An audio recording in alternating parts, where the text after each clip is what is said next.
Ladies and gentlemen, welcome back to the weekly reboot. As you know, last week we finished up the conversation about misunderstood with Evan, Jenny, and Ryan. If you hadn't had a chance to take a look at that, go check it out now. You won't regret it. It's my unique opportunity to jump into a brand new series that we're going to start today on trust versus mistrust. As you know, throughout the trauma reboot groups, trust is something that we talk about consistently throughout all of our programs because after trauma, trust can be significantly difficult.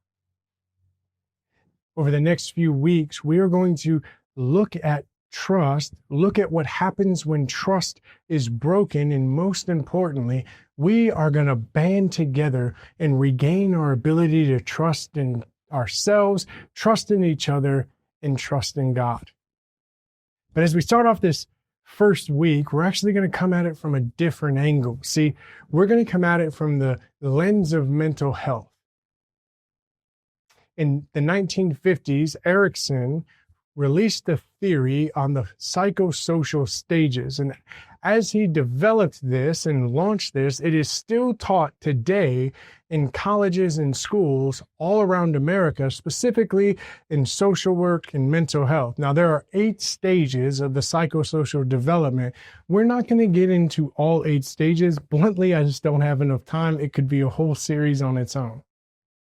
But we're going to specifically focus on how individuals face specific challenges at each stage of their life and how that plays a role in the rest of their life. Today, we're going to focus on the very first step. Interestingly enough, it is called trust versus mistrust. And this occurs during infancy, 0 to 18 months. And the central question of this theory is, can I trust the world around me? See, success leads to the virtue of hope, while failure leads to the fear and suspicion. See, infants learn that caregivers will meet their needs, whether it's food, comfort, emotional support, and it secures the attachment to the caregiver, which fosters a sense of security and confidence in the world. This promotes a positive foundation for future relationships and emotional resilience. Whereas mistrust, if caregivers are inconsistent, neglectful, or abusive, the child may develop anxiety and fear with the inability to rely on others, which can lead to difficulties in forming healthy relationships in later stages. Mistrust may create feelings of insecurity and isolation. It's important for us to realize that even from a young age, whether or not we get what we expect or need from the world will absolutely play a part throughout our life. After trauma, we know that these same feelings can be impacted one way or another. So understanding this key component of infancy can help us unlock and understand even some of the areas that we have challenges right now in the way that we trust the world around us, or even the way that we're able to trust God. Some of the key components of trust is developing consistency in caregiving, meeting the infant's physical and emotional needs consistently, responsive parenting, prompt and appropriate responses to an infant's cues, whether it's crying, hunger, fussing, whatever. Giving warmth and affection, providing a nurturing environment to foster emotional security. Attachment. Having secure attachment formed when caregivers provide consistent and reliable care.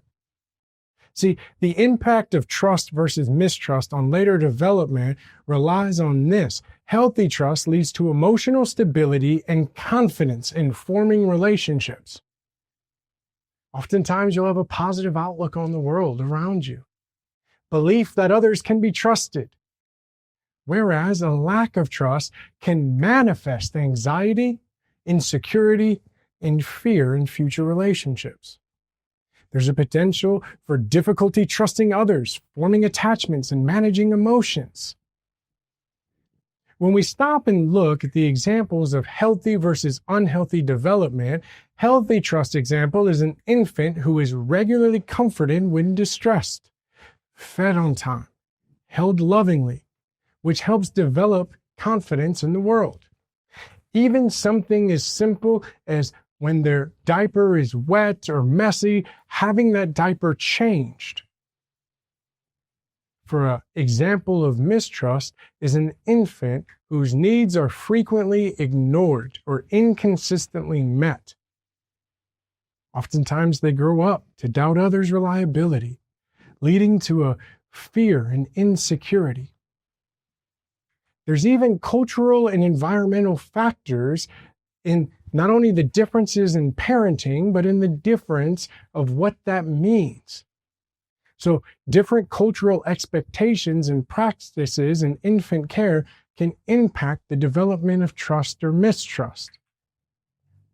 In some cultures, if it's late at night and a baby is crying, in some cultures, it's completely okay to leave that baby to cry until they fall asleep.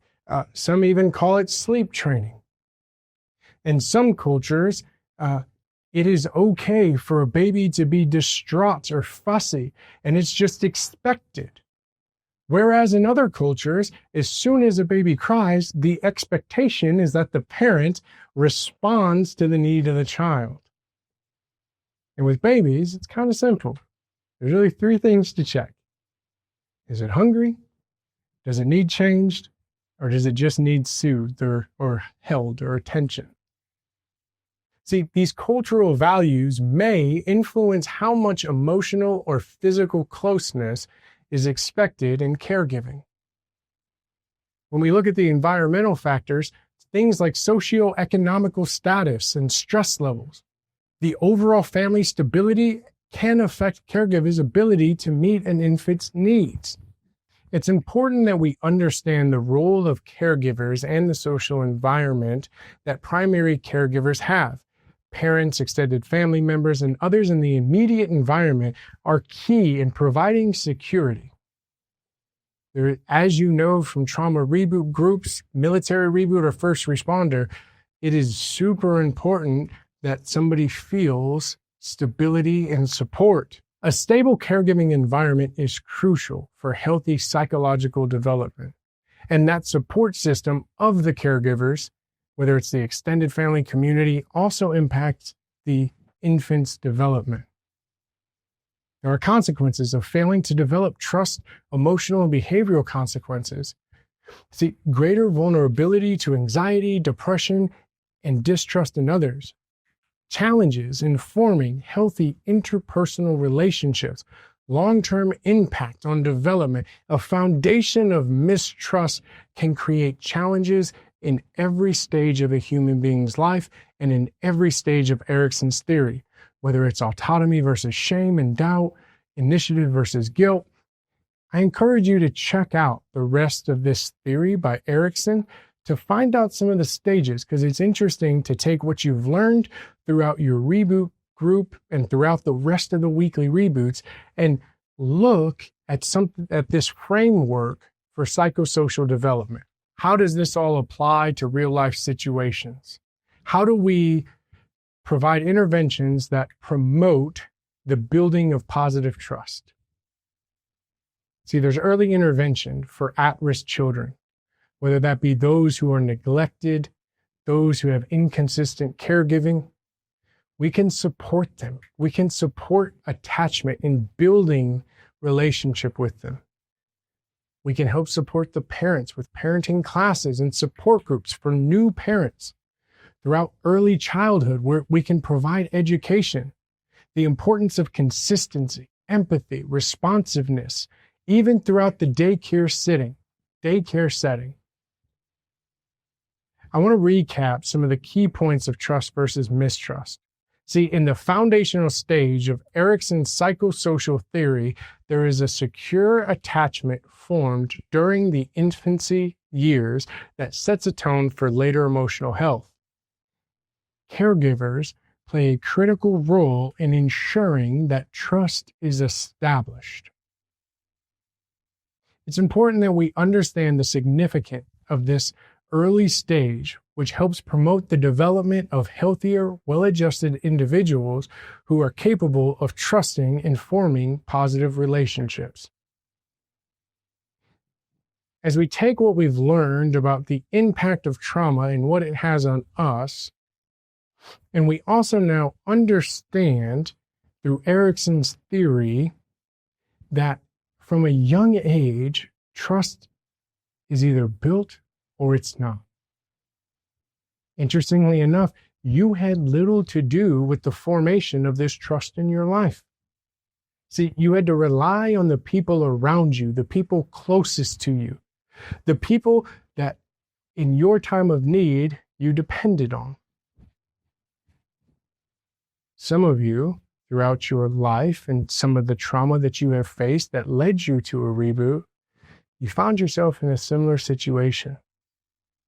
You found yourself in a situation where you needed the people around you. You had to depend on the people around you. And if, at a young age, that trust was formed by your surroundings, it was probably a little bit easier for you. But for some of you, most of your life, there has been this mistrust, this cloud that you've consistently walked through, maybe not even really realizing why. But again,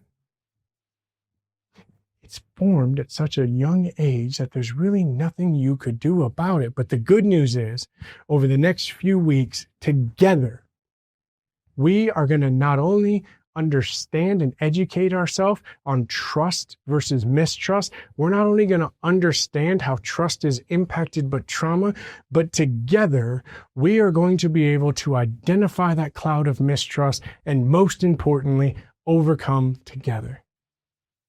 Stay tuned. I'll see you next week as we continue to walk through trust versus mistrust.